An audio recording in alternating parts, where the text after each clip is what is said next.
कि इन्होंने ये सिद्ध कर दिया कि ये गलत थे, ये कानून गलत थे, जब इन्होंने वापस लिए कि ये घटना नहीं थी, ये की हुई घटना थी।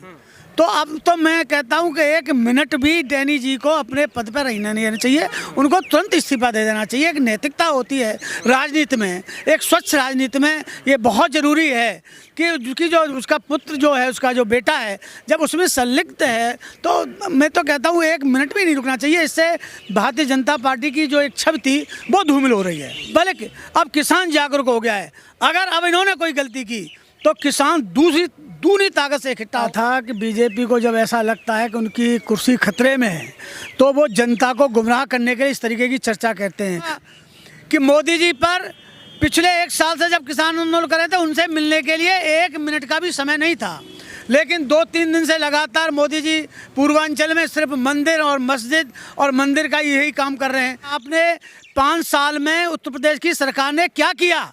अरे शर्म के मारे डूब के मर जाना चाहिए। इनका जो मैनिफेस्टो है, मैनिफेस्टो के लोग लेके आते हैं, एक होती है भीड़ ओरिजिनल, तो जो वास्तविक जो भीड़ है उसमें आप जोश देखिए, जयंत चौधरी की मीटिंगों में देखिए आप, तो एक तरीके से अंदर से एक सैलाब सा निकल रहा है लोगों का।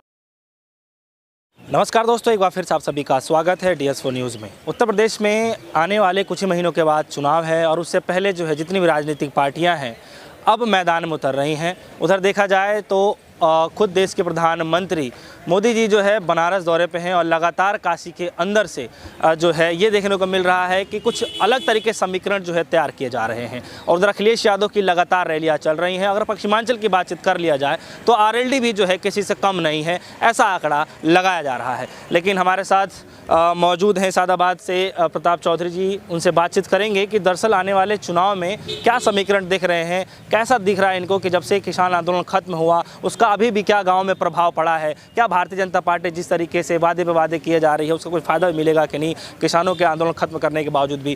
प्रताप चौधरी जी, आपका स्वागत है DS4 न्यूज़ में। कैसे देख रहे हैं कि पश्चिमांचल की अगर बात सबसे पहले अगर शुरुआत किया जाए तो किसानों का जो है बहुत मतलब देखा जा रहा था कि इस आंदोलन से फ़र्क पड़ेगा, आपको क्या लग रहा है? किसान घर चले गए हैं, अभी भी खुद से नाराज़ हैं, क्या चल रहा है सब? देखिए, ये बिल्कुल सत्य बात है। आज जो माहौल चाहे पूर्वांचल में हो, चाहे पश्चिमांचल में हो, चाहे मध्यांचल में हो, आज जो भी माहौल है इसके पीछे बहुत बड़ा योगदान इस किसान आंदोलन का है। सारी जो विपक्षी पार्टियों को अगर जो ताकत मिली है तो इसमें किसान आंदोलन का भी बहुत बड़ा रोल है, क्योंकि जिस तरीके से किसानों पर अत्याचार हुआ और जिस तरीके से 1 साल से ज़्यादा लोग परेशान रहे, किसान बॉर्डर पे आंदोलन में रहे, 700 से ज़्यादा लोग शहीद हो गए, इस सब के पीछे जो जनमानस है, जो स्पेशली जो गांव में रहता है, चाहे वो किसान है चाहे मजदूर है, वो आज भाजपा सरकार से बिल्कुल त्रस्त हो चुका है। साथ ही साथ जो महंगाई है, जो महंगाई से जो निचला तबका है वो भी बहुत परेशान है। तो ये सारी चीज़ें लेकर के विशेषतः पश्चिमांचल में तो भारतीय जनता पार्टी के खिलाफ लहर चल रही है और किसान आंदोलन का भी इसके साथ में बहुत बड़ा योगदान रहा है। राष्ट्रीय लोकदल के राष्ट्रीय अध्यक्ष जयंत चौधरी जी जब ये आंदोलन शुरू हुआ था जब से और आज तक हमेशा किसानों के आंदोलन को सहयोग किया है और किसानों के बीच भी गए। उस बीच में भी उन्होंने 20 से ज़्यादा रैलियां की थी जब किसान आंदोलन शुरू हुआ था, और बीच बीच में भी कई बार उन्होंने रैलियां की हैं और अभी 18 से ज़्यादा रैलियां की किसानों के बीच में पश्चिमांचल में जाके। और अभी दबतुआ में संयुक्त रैली भी हुई थी अखिलेश जी की और माननीय जयंत चौधरी जी की। और उसी कड़ी में 23 तारीख को इगलास के अंदर जो ब्रज प्रांत में आता है, अलीगढ़ जनपद की विधानसभा है, वहाँ कम से कम 10 लाख किसान इकट्ठे होने वाले हैं। क्योंकि एक तो चौधरी चरण सिंह जी का 23 दिसंबर को जन्मदिन है, तो उनको हमेशा से किसान दिवस के रूप में मनाया जाता है, तो लोगों में भारी उत्साह है।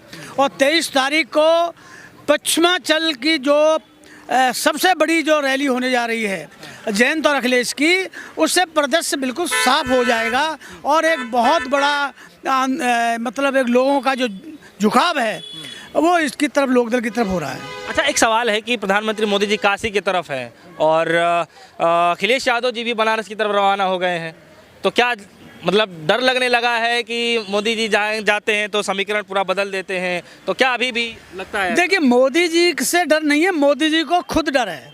जब जब बीजेपी के ऐसे डर लगता है कि सरकार जाने वाली है तो धर्म के नाम पर, मंदिर के नाम पर लोगों को गुमराह करने के लिए जो उनकी असफलता है उसको छुपाने के लिए किसी तरीके से लोगों को, किसान को, मजदूर को, छोटे व्यापारी को उसको दिग्भ्रमित करने का काम करते हैं।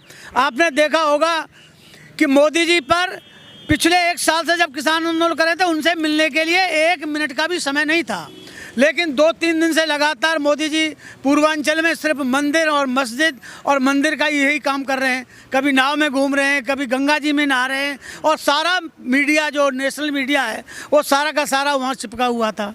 तो ये तो दुर्भाग्य है इस देश का कि जो किसान मर रहा है, भूखा मर रहा है, उसकी उपज के दाम नहीं मिल रहे हैं, उसको कोई दिखाने वाला नहीं है। किसान आप बोल रहे हैं, तो मेरा एक सवाल है कि लखीमपुर खीरी हिंसा से जुड़ा हुआ जो है एसआईटी की जांच में पाया गया है कि ये सोची समझी साजिश थी, तो आप इसको कैसे देखते हैं? क्योंकि टेनी जी तो कह रहे थे कि हम इस्तीफा दे देंगे, और इस समय यही देश का दुर्भाग्य है। ये पहली ऐसी सरकार है जिसका गृह मंत्री का खुद का लड़का उसमें इन्वॉल्व है। पहले तो ये कह रहे थे कि चलो इसकी जांच की जाएगी, एसआईटी को जांच दे दी गई है। जब एसआईटी ने ये सिद्ध कर दिया कि ये घटना नहीं थी, ये की हुई घटना थी, तो अब तो मैं कहता हूं कि 1 मिनट भी टेनी जी को अपने पद पर रहना नहीं रहना चाहिए, उनको तुरंत इस्तीफा दे देना चाहिए। एक नैतिकता होती है राजनीति में, एक स्वच्छ राजनीति में ये बहुत ज़रूरी है कि जो उसका पुत्र जो है, उसका जो बेटा है, जब उसमें संलिप्त है तो मैं तो कहता हूँ 1 मिनट भी नहीं रुकना चाहिए। इससे भारतीय जनता पार्टी की जो एक छवि थी वो धूमिल हो रही है। अच्छा, आप जो है मथुरा, हाथरस, इन सब जगहों पे आपकी जो है देखने को मिलता है कि आप राजनीतिक सक्रियता आपकी वहाँ ज़्यादा है। तो केपी प्रसाद मौर्य ने जो बयान दिया है कि जो है जालीदार टोपी और लाल टोपी वाले से जो है जनता माफ़ नहीं करेगी उनको, इस तरह के गुंडे टाइप जेलों में उनके रास्ते खोल दिए गए हैं, आप लोगों के मन में क्या सब चलता है ये सब सुन के? देखिए, मैंने जो पहले कहा था कि बीजेपी को जब ऐसा लगता है कि उनकी कुर्सी खतरे में है तो वो जनता को गुमराह करने के लिए इस तरीके की चर्चा करते हैं। अब चाहे लाल टोपी हो या दूसरी टोपी हो, ये इस तरीके की ओछी जो मानसिकता है, इन चीज़ों पे नहीं आना चाहिए। आप अपनी बात रखिए, आप चुनाव में जा रहे हैं, आप उन जनता को बताइए कि आपने 5 साल में उत्तर प्रदेश की सरकार ने क्या किया। अरे शर्म के मारे डूब के मर जाना चाहिए। इनका जो मैनिफेस्टो है, मैनिफेस्टो के पहले कॉलम में इन्होंने कहा था कि हम किसान की आमदनी दूनी कर देंगे। दूनी तो बहुत दूर की बात है, आमदनी शून्य कर दी है। अब इससे ज़्यादा और इनके लिए क्या कहना है? तो आपको क्या लगता है कि जिस तरीके से देखने को ये मिल रहा है कि 12 स्टेटों के मुख्यमंत्री के साथ मीटिंग चल रहा है खुद अयोध्या के अंदर में, और साथ ही साथ में जो है विधानसभा चुनाव से पहले इस तरीके से काशी कॉरिडोर का जो है लोकार्पण हो जाना, उसके बाद हाईवे का उद्घाटन हो जाना, जेवर एयरपोर्ट का जिस तरीके से शिलान्यास हो रहा है, ये सब क्या चल रहा है? उसमें लगता है कोई बड़ा? देखिए, बीजेपी पे कोई काम नहीं है, क्योंकि जो असली जो मुद्दे हैं उससे ये भटक चुके हैं। अब ये देख रहे हैं कि किस तरीके से लोगों को फिर पुनः एक बार गुमराह किया जाए। मेरा मानना है कि मंदिर से, मस्जिद से, धर्म के नाम पर लड़ा जाए, अब इसका कोई फ़ायदा बीजेपी को नहीं मिलने वाला है। जैसे अभी 3 काले कानून इन्होंने वापस ले लिए, लोग ये सोच रहे हो कि ये काले कानून वापस ले लिए हैं तो इससे कोई जनता पर असर पड़ेगा। इससे भी जनता का बिल्कुल असर नहीं पड़ा, और जनता में और किसान में इस बात की नाराज़गी है कि इन्होंने ये सिद्ध कर दिया कि ये गलत थे, ये कानून गलत थे जब इन्होंने वापस लिए। लेकिन अब इसका भारतीय जनता पार्टी को कोई फ़ायदा मिलने वाला ही है, बल्कि अब किसान जागरूक हो गया है। अगर अब इन्होंने कोई गलती की तो किसान दूनी ताकत से इकट्ठा होगा, और जो गलत काम करेगी सरकार, चाहे कोई भी हो, उसके विरोध में किसान संगठन खड़ा हो जाएगा। तो आपको क्या लग रहा है कि किसान जो अभी घर गए हैं झूमते हुए, मतलब खुशी से घर जा रहे थे जाहिर करते, हमने देखा, तो ये किसान किस साइड जाएंगे, कुछ पता है आपको? क्या लग रहा है? देखिए, किसान अब टोटल विपक्ष में जाएगा, और पश्चिम का किसान तो आज पूरा राष्ट्रीय लोकदल के साथ है, और जो उत्तर प्रदेश का जो भी और भी जो किसान, चाहे पूर्वांचल का हो चाहे बुंदेलखंड का, वो भी सारा किसान भारतीय जनता जनता पार्टी के खिलाफ जाएगा। अब इनको इस चीज़ का कोई फ़ायदा मिलने वाला नहीं है, क्योंकि आपने देखा इनकी उपज का दाम मिल नहीं रहा, MSP मिल नहीं रहा, मजदूरों को नौकरी मिल नहीं रही, सारी तरीके से परेशान है, त्रस्त है। थाने में भ्रष्टाचार है, तहसील में भ्रष्टाचार है, आम आदमी भी बिना रिश्वत के कोई काम नहीं कर सकता। जनता ने बीजेपी को वोट इसलिए दिया था कि एक अच्छी पार्टी है, इसमें सुशासन लेके आएगी, लेकिन वो सारी की सारी बातें सिर्फ भाषणबाजी हो गई और उसके बाद कोई भी कुछ नहीं हुआ। और जो इन्होंने उद्घाटन कर रहे हैं, इनका उद्घाटन का सारा जो चीज़ें हैं, पहले चीज़ जो सरकारें थी, पूर्ववर्ती सरकार, उनकी प्लानिंग थी और प्लानिंग में समय लगता है। उन्होंने प्लानिंग की शुरुआत की, ये सिर्फ उद्घाटन करने के अलावा, शिलान्यास करने के अलावा और कोई काम नहीं कर रहे। मतलब मोदी जी जो बनारस में इतने दिनों से रुके हुए हैं, सब कुछ देखा जा रहा है, तो इससे कुछ फ़र्क नहीं पड़ रहा है? इससे कोई फ़र्क नहीं पड़ेगा। ये सिवाय मोदी जी अपना एक सिर्फ चैनल पे आने के जाता है कि जहाँ पे अमित शाह जी, योगी जी और खुद देश के प्रधानमंत्री मोदी जाते हैं, जहाँ पे 3 लोग जाते हैं, वहाँ का समीकरण ही पूरा बदल जाता है। देखिए, ये बात गलत है। मोदी जी और अमित शाह जी तो बंगाल में भी गए थे, वहाँ तो समीकरण बदला नहीं। जब जनता ठान लेती है तो इन सारी चीज़ों का कुछ नहीं होता। जब जनता को मालूम पड़ता है कि किसी आदमी ने, जैसे आपने मुझसे कोई बात कही और जब आपकी सत्यता मुझे मालूम पड़ेगी तो मैं बिल्कुल आपके विरुद्ध हो जाऊंगा। तो बीजेपी ने जो भी बातें की वो सारी की सारी चीज़ें अब जनता जान चुकी है, तो इसलिए अब इनका कोई असर पब्लिक पे, किसान पे, मजदूर पे या व्यापारी पे नहीं पड़ने वाला है। ये निश्चित रूप से 2022 में भारतीय जनता पार्टी की उत्तर प्रदेश में तो सरकार नहीं बन रही, ये तो बिल्कुल सत्य है। कितने का लक्ष्य मान के चल रहे हैं आप एलएलडी और सपा की? देखिए, मैं तो कहता हूं कि जनता का जिस तरीके से जोश है, जनता में जिस तरीके से भावना है, अप्रत्याशित जो नतीजे इस उत्तर प्रदेश के अंदर आने वाले हैं, हो सकता है कि 300 से ऊपर सीटें ये संयुक्त जो मोर्चा हमारा जो बना है राष्ट्रीय लोकदल और समाजवादी पार्टी का, इसके आए और बीजेपी 100 से नीचे भी रह सकती है। तो सर, ये आपको लगता है, विश्वास है कि जो ये भीड़ आ रही है अखिलेश यादव की रैली में, रात भर देखने को मिल रहा है, तो ये वोट में कन्वर्ट हो पाएगा? देखिए, निश्चित रूप से आप बताओ, आज जितनी ठंड कितनी ज़ोर से पड़ रही है, किसी पे, हर आदमी पे काम है, लेकिन सारे काम को छोड़ करके, सारी चीज़ों को छोड़िए, जो जोश है ना, आपने देखा होगा जब 2017 में और 2014 में जब मोदी जी रैली करने जाते थे तो आप देखते होंगे कितना अपार जन समूह उमड़ता था, लेकिन उसका जो अपार जो जन समूह था वो जब ही तो उमड़ा था कि वो चाहते थे कि मोदी जी आएँ। तो वही आज उसका उल्टा हो रहा है। जो अखिलेश की मीटिंग में, जैन चौधरी की मीटिंग में जो अपार जन समूह जो उमड़ रहा है, वो इस बात को साबित कर रहा है कि अब उत्तर प्रदेश के अंदर लोग, जो जनता है, जो किसान है, वो बदलाव चाहता है। इसलिए निश्चित रूप से 2022 में बदलाव आएगा। ये जो भीड़ और इस तरह जो जुनून है, देखिए, एक होती है भीड़ हायर की हुई, जैसे भारतीय जनता पार्टी के लोग लेके आते हैं, एक होती है भीड़ ओरिजिनल।